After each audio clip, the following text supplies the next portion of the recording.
Hi ಎಲ್ಲರಿಗೂ ನಮಸ್ಕಾರ. It's me P D O Sridevi.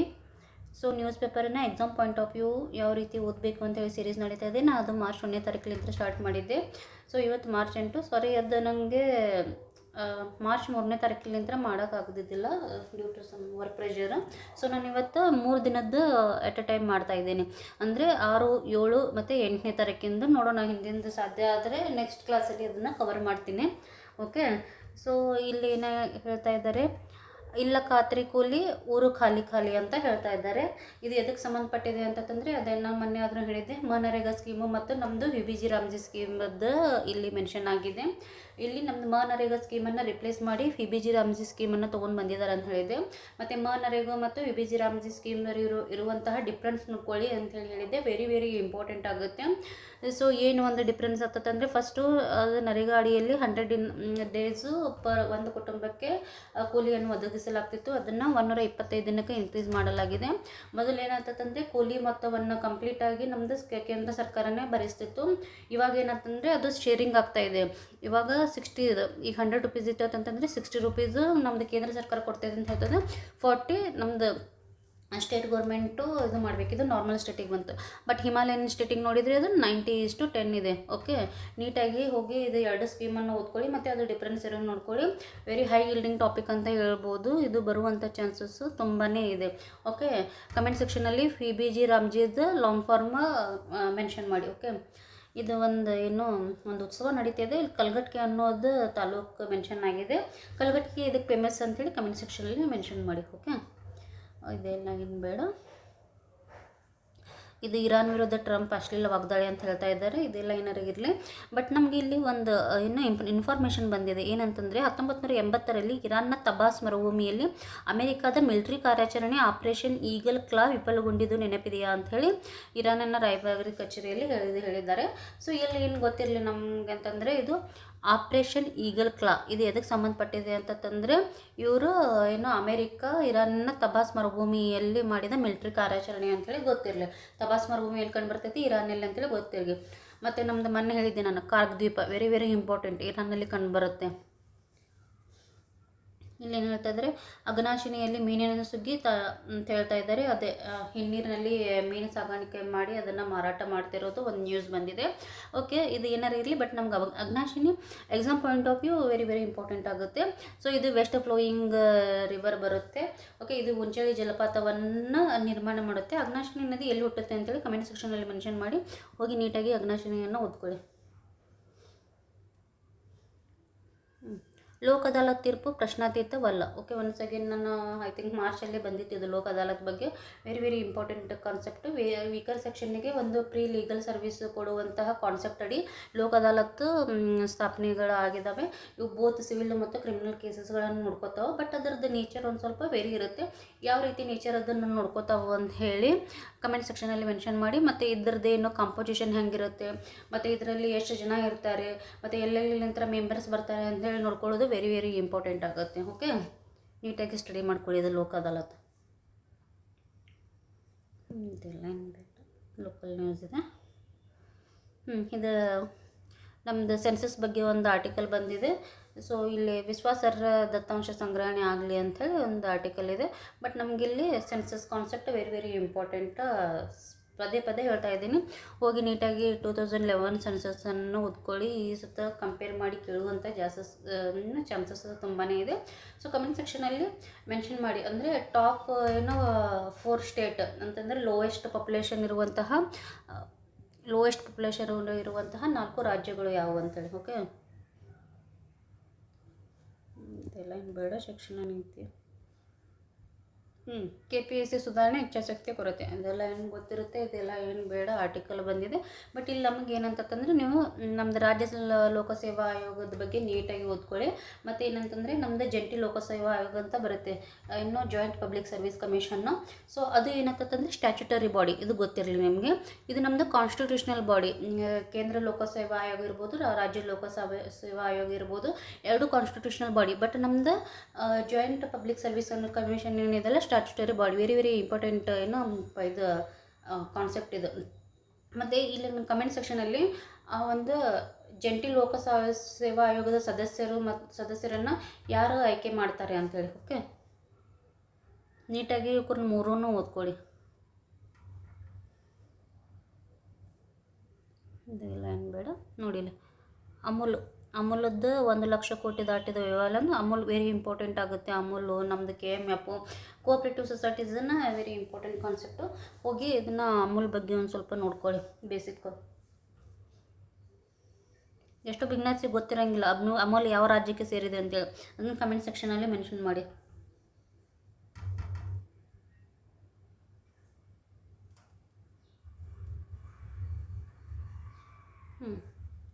Last time ಬಂದೈತಿದ್ದು Wangchuk ಹೆಸರು ಗೊತ್ತಿರಲಿ. ಇವರು ಸೋನಮ್ ವಾಂಗ್ಚುಕ್ ಇತ್ತೀಚೆಗೆ ಸುದ್ದಿಯಲ್ಲಿ ತುಂಬಾ ಏನಂತಂದ್ರೆ ನ್ಯೂಸಲ್ಲಿ ಇರ್ತಾರೆ. ಇವರು ಎದಕ್ಕೆ ಸಂಬಂಧಪಟ್ಟಿದ್ದಾರೆ ಅಂತಂದರೆ ಇವರೊಬ್ಬರು ಪರಿಸರ ಹೋರಾಟಗಾರರು ಅಂತೇಳಿ ಗೊತ್ತಿರಲಿ. ಓಕೆ,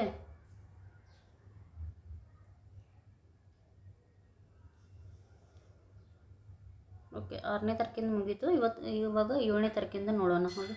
ನೋಡಿ, once again JJM scheme. JJM is very very important scheme. Already ಒಂದು ಡೈಲಿ ರೆಗ್ಯುಲರ್ ನೋಡೋರ್ಗಂತೂ ಅದರದ್ದು ಒಂದು ಫುಲ್ ಇದನ್ನೇ ಗೊತ್ತಾಗಿರುತ್ತೆ. ಓಕೆ, JJM ಏನಂತಂದರೆ ಗೊತ್ತಿರಲಿ.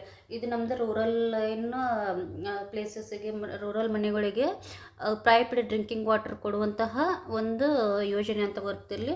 ಇದರದ್ದು ಮಿನಿಸ್ಟ್ರಿ ಆಫ್ ಜಲಶಕ್ತಿ ಅಡಿ ಬರುತ್ತೆ.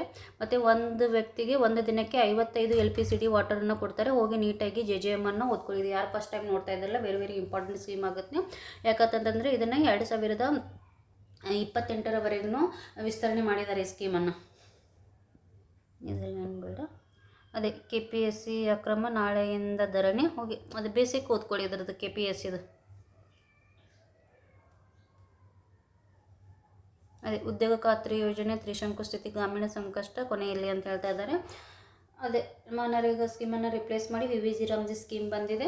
ಸೊ ನೀಟಾಗಿ 2 ಸ್ಕೀಮನ್ನು ಓದ್ಕೊಂಡು ಡಿಫ್ರೆನ್ಸಸ್ಸನ್ನು ತಿಳ್ಕೊಳ್ಳಿ. Okay, very very important high leading topic ಇದು. ಎಲ್ಲ ಏನು ಬೇಡ.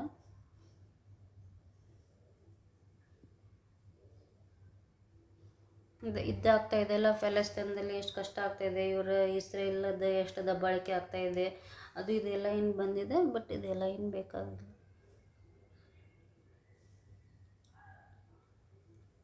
ಇದೆಲ್ಲ ಬೇಡ. ಸೇವಾ ವಲಯದ ಪ್ರಗತಿ ಇಳಿಕೆ ಆಗ್ತಾಯಿದೆ ಅಂತ ಹೇಳ್ತಾ ಇದ್ದಾರೆ. ನಮ್ಗೆ ಗೊತ್ತಿದೆ ಇಲ್ಲಿ ಇವಾಗ 5 ಸೆಕ್ಟರ್ಸ್ ಆಫ್ ಎಕನಾಮಿ ಇದೆ. ಪ್ರಾಥಮಿಕ ವಲಯ, ದ್ವಿತೀಯ ವಲಯ, ತೃತೀಯ ವಲಯ, ಚತುರ್ಥ ಮತ್ತು ಪಂಚಕ ಅಂಥೇಳಿ. ಸೊ ನೀಟಾಗಿ ಓದ್ಕೊಳ್ಳಿ. ಪ್ರತಿಯೊಂದು ಸೆಕ್ಟರಲ್ಲಿ ಯಾವ್ಯಾವ ಒಂದು ಇದು ಬರ್ತವೆ ಅಂಥೇಳಿ, ಯಾವ ಒಂದು ಸೇವೆಗಳು ಬರ್ತಾವೆ, ಪ್ರೈಮರಿಯಲ್ಲಿ ಯಾವ್ದು ಬರುತ್ತೆ, ಸೆಕೆಂಡ್ರಿಯಲ್ಲಿ ಯಾವುದು ಬರುತ್ತೆ ಅಂಥೇಳಿ. ಸೊ ನಮ್ಮ ಕಮೆಂಟ್ ಸೆಕ್ಷನಲ್ಲಿ ಇದು ಚತುರ್ಥ ಮತ್ತು ಪಂಚಕ ವಲಯದಲ್ಲಿ ಯಾವ ಒಂದು ಮ್ಯಾಟರ್ಸ್ ಅಂತಂದರೆ ವಿಷಯಗಳು ಬರ್ತಾವ ಅಲ್ಲಿ ಅಂತೇಳಿ ಕಮೆಂಟ್ ಸೆಕ್ಷನಲ್ಲಿ ಮೆನ್ಷನ್ ಮಾಡಿ. ಓಕೆ,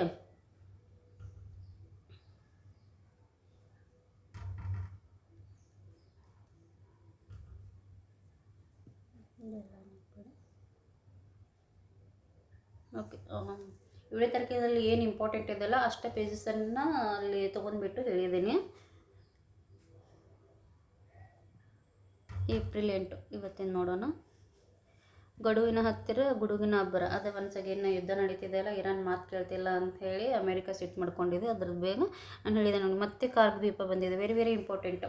ಅಂದರೆ ಈ ರೀತಿ ಯುದ್ಧ ನಡೀತಿದ್ದಾಗ ಎಲ್ಲಾದ್ರೂ ಅದ್ರ ಮೇಲೆ ಬಾಂಬ ಹಾಕಿದರೆ ಅಥವಾ ದಾಳಿ ಮಾಡಿದರೆ ಅವು ಪ್ಲೇಸ್ ನಮಗೆ ಇಂಪಾರ್ಟೆಂಟ್ ಆಗ್ತವೆ. ನಮಗೆಲ್ಲ ಪ್ಲೇಸಸ್ಸನ್ನು ನೆನಪಿಟ್ಕೊಳ್ಳೋಕ್ಕಾಗಂಗಿಲ್ಲ. ಬಟ್ ಅಟ್ಲೀಸ್ಟ್ ನ್ಯೂಸಲ್ಲಿರುವಂತಹದನ್ನಾದ್ರೂ ನಾವು ನೋಟ್ ಡೌನ್ ಮಾಡ್ಕೊಂಡ್ರೆ ಮ್ಯಾಚ್ ದಿ ಫಾಲೋವಿಂಗ್ ಒಳಗೆ ಕೇಳುವಂಥ ಚಾನ್ಸಸ್ ತುಂಬಾ ಇದೆ. ಓಕೆ, ಸಿಂಪಲ್ಲಾಗಿ ಕೇಳ್ಬೋದು. ಕಾರ್ಗ್ ದ್ವೀಪ ಏನು ನ್ಯೂಸ್ನಲ್ಲಿ ಇತ್ತು, ಇದು ಯಾವ ಒಂದು ದೇಶದಲ್ಲಿ ಕಂಡು ಬರ್ತದೆ ಅಂತ ಕೇಳ್ಬೋದು. ಇನ್ನು ಸಿಂಪಲ್ 1 ಮಾರ್ಕ್ಸ್ ಕ್ವಶನ್. ಇಲ್ಲ ಅಂತಂದರೆ ಇನ್ನೊಂದು ಸ್ವಲ್ಪ ಡಿಫಿಕಲ್ಟಿ ಮಾಡಿದೆ, ಮ್ಯಾಚ್ ದಿ ಫಾಲೋವಿಂಗ್ ಒಳಗೆ ಹಾಕ್ಬೋದು. ಒಂದು 4-5 ಪ್ಲೇಸಸ್ ಕೊಟ್ಟು ಅದನ್ನು ಕೇಳ್ಬೋದು. ಓಕೆ, ಸೊ ಇಲೆಕ್ಷನ್ ನಡೀತಾ ಇದೆ. ಬಹಿರಂಗ ಪ್ರಚಾರ ಅಂತ್ಯ. ಓಕೆ, ಕಮೆಂಟ್ ಸೆಕ್ಷನಲ್ಲಿ ಮೆನ್ಷನ್ ಮಾಡಿ ಎಷ್ಟು ಇನ್ನು ದಿನಗಳ ಮುಂಚೆ ಈ ಬಹಿರಂಗ ಪ್ರಚಾರವನ್ನು ನಿಲ್ಲಿಸಲಾಗ್ತದೆ ಅಂತ ಹೇಳಿ. ಓಕೆ, ಇವಾಗ ಎಲೆಕ್ಷನ್ ನಡೀತದೆ ಅಂತಂದರೆ ಅದರದ್ದು ಎಷ್ಟು ದಿನದ ಮುಂಚೆ ಅದು ಬಹಿರಂಗ ಪ್ರಚಾರವನ್ನು ಅಂತ್ಯ ಮಾಡ್ತಾರೆ, ಅಂದರೆ ಸ್ಟಾಪ್ ಮಾಡ್ತಾರೆ ಅಂಥೇಳಿ. ಇಂಪಾರ್ಟೆಂಟ್ ಅದನ್ನು. ಇದೆಲ್ಲ ಏನು ಬೇಡ. ಕೇರಳದ ದೇಗುಲಗಳಿಗೆ ಅನಂತ ಅಂಬಾನಿ ಕೊಡುಗೆ ಅಂತ ಹೇಳ್ತಾ ಇದ್ದಾರೆ. ಯಾವ್ಯಾವ ದೇವರು ಕೊಟ್ಟಿದ್ದಾರೆ ಅಂತಂದರೆ ಒಂದು ರಾಜರಾಜೇಶ್ವರ ಮತ್ತು ಗುರುವಾಯೂರ್ ಅಂತೇಳಿ. ಸೊ ನೋಡೋಣ, ಇದು ಅಷ್ಟೇನೇ ಇದಿಲ್ಲ. ಸ್ವಲ್ಪ ಈ ಎರಡರದ್ದು ಬೇಸಿಕ್ ತಿಳ್ಕೊಳ್ಳಿದ್ದು, ಗುರುವಾಯೂರು ಮತ್ತು ರಾಜರಾಜೇಶ್ವರ ಅಷ್ಟೇ, ಮತ್ತೇನಿಲ್ಲ ಇದರಲ್ಲಿ. ಮಣಿಪುರದಲ್ಲಿ ದಾಳಿ ಆಗ್ತಾಯಿದೆ, ಮಕ್ಕಳು ಬಲಿ ಅಂತ ಹೇಳ್ತಾ ಇದ್ದಾರೆ. ನೋಡೋಣ, ಇಲ್ಲಿ ಇದು ಇಂಪಾರ್ಟೆಂಟ್ ಆಗುತ್ತೆ ನೋಡಿ. ಕಾಳಿ ಹುಲಿ ಅಭಯಾರಣ್ಯ 663 ಚದರ ಕಿಲೋಮೀಟರ್ ಪರಿಸರ ಸೂಕ್ಷ್ಮ ಪ್ರದೇಶ, ಎಕೋ ಸೆನ್ಸಿಟಿವ್ ಝೋನ್ ಅಂತೇಳಿ ಕಾನ್ಸೆಪ್ಟ್ ಬರುತ್ತೆ ಎನ್ವಿರಾನ್ಮೆಂಟಲ್ಲಿ. ವೆರಿ ವೆರಿ ಇಂಪಾರ್ಟೆಂಟ್ ಕಾನ್ಸೆಪ್ಟ್ ಆಗುತ್ತೆ ಇದು. ಸೊ ಆಲ್ರೆಡಿ ಇದು ಆಗಿದೆ. ಈಗ ಇತ್ತೀಚೆಗೆ ಏನಂತಂದ್ರೆ ನಮ್ಮದು ಕಾಳಿ ಹುಲಿ ಅಭಯಾರಣ್ಯದಲ್ಲಿ ಘೋಷಣೆ ಮಾಡಿದ್ದಾರೆ.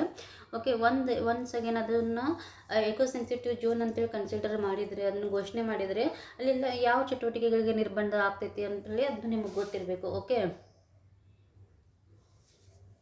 ವಾಣಿಜ್ಯ ಗಣಿಗಾರಿಕೆ, ಕಲ್ಲು ಗಣಿಗಾರಿಕೆ, ಕಲ್ಲು ಪುಡಿ ಮಾಡುವ ಘಟಕಗಳನ್ನು ಪೂರ್ಣ ಇವೆಲ್ಲ ವರ್ಡ್ಸ್ ಇಂಪಾರ್ಟೆಂಟ್. ಪೂರ್ಣನ, ಭಾಗಶಃನ ಅಂಥೇಳಿ. ಮತ್ತು ಇಲ್ಲಿ ಯಾವುದೂ ಹೊಸ ಉಷ್ಣ ವಿದ್ಯುತ್ ಯೋಜನೆಗಳನ್ನು ಕೈಗೊಳ್ಳುವಂತಿಲ್ಲ. ಮಾಲಿನ್ಯಕ್ಕೆ ಕಾರಣವಾದ ಕೈಗಾರಿಕೆಗಳ ಸ್ಥಾಪನೆಗೆ ನಿರ್ಬಂಧ. ಈ ರೀತಿ ಎಲ್ಲ ಏನಂತಂದರೆ ಕೊಟ್ಟಿದ್ದಾರೆ.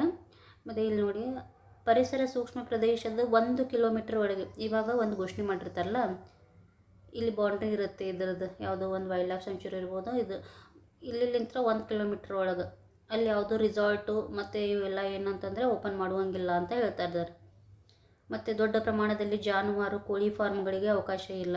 ಸೊ ಯಾರು ನೋಡ್ತಾ ಇದ್ದಿಲ್ಲ, ಹೋಗಿ ಇದನ್ನು ರೈಟ್ ಡೌನ್ ಮಾಡ್ಕೊಳ್ಳಿ. ವೆರಿ ವೆರಿ ಇಂಪಾರ್ಟೆಂಟ್ ಆಗುತ್ತೆ ಇದು. ಓಕೆ, ನೋಡಿ ಇಲ್ಲಿ ಇದು ಏನಂತಂದರೆ ಅರಣ್ಯದ ಅಂಚಿನಿಂದ 10 ಕಿಲೋಮೀಟರ್ವರೆಗಿನ ಪ್ರದೇಶವನ್ನು ಸೂಕ್ಷ್ಮ ಪರಿಸರ ಪ್ರದೇಶ ಅಂತೇಳಿ ಗುರುತಿಸಲಾಗಿದೆ. ಇದು ನಮ್ಮದು ಎನ್ವಿರಾನ್ಮೆಂಟಲ್ ಪ್ರೊಟೆಕ್ಷನ್ ಆ್ಯಕ್ಟ್ ಇದೆಯಲ್ಲ 1972, ಅದರಲ್ಲಿ ಇವಾಗ ಬೌಂಡ್ರಿ ಇರುತ್ತಲ್ಲ, ಆ ಬೌಂಡ್ರಿಲಿಂದ 10 ಕಿಲೋಮೀಟರ್ ವ್ಯಾಪ್ತಿಯನ್ನು ಎಕೋ ಸೆನ್ಸಿಟಿವ್ ಝೋನ್ ಅಂತ ಹೇಳಿ ಡಿಕ್ಲೇರ್ ಮಾಡ್ತಾರೆ. ಓಕೆ, ಆದರೆ ಇಲ್ಲಿ ಭೀಮ್ಗಢ್ ವನ್ಯಜೀವಿ ಧಾಮವು ಪಕ್ಕದಲ್ಲಿರುವುದರಿಂದ ಉತ್ತರ ಹಾಗೂ ಪಶ್ಚಿಮ ದಿಕ್ಕಿನಲ್ಲಿ ಪರಿಸರ ಸೂಕ್ಷ್ಮ ಪ್ರದೇಶವನ್ನು ಗುರುತಿಸಿಲ್ಲ ಅಂಥೇಳಿ ಪಾಯಿಂಟ್ ಹೇಳಿದ್ದಾರೆ.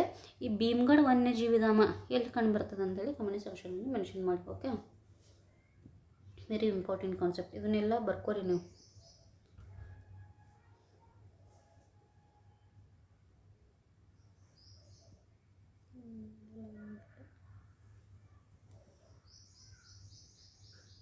ಸೊ ಇದು ದಕ್ಷಿಣದ ಜನಸಂಖ್ಯೆ ಕುಸಿತ ಸಣ್ಣದಲ್ಲ ಈ ಸವಾಲು ಅಂಥೇಳಿ.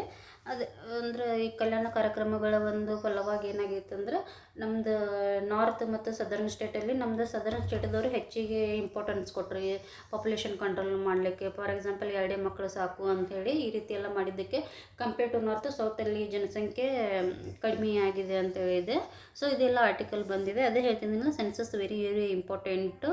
ಸೊ 2011 ಪ್ರಕಾರ ನಮ್ಮದು ಫರ್ಟಿಲಿಟಿ ರೇಟ್ ಎಷ್ಟಿದೆ ಅಂಥೇಳಿ ಕಮೆಂಟ್ ಸೆಕ್ಷನಲ್ಲಿ ಮೆನ್ಷನ್ ಮಾಡಿ. ಓಕೆ,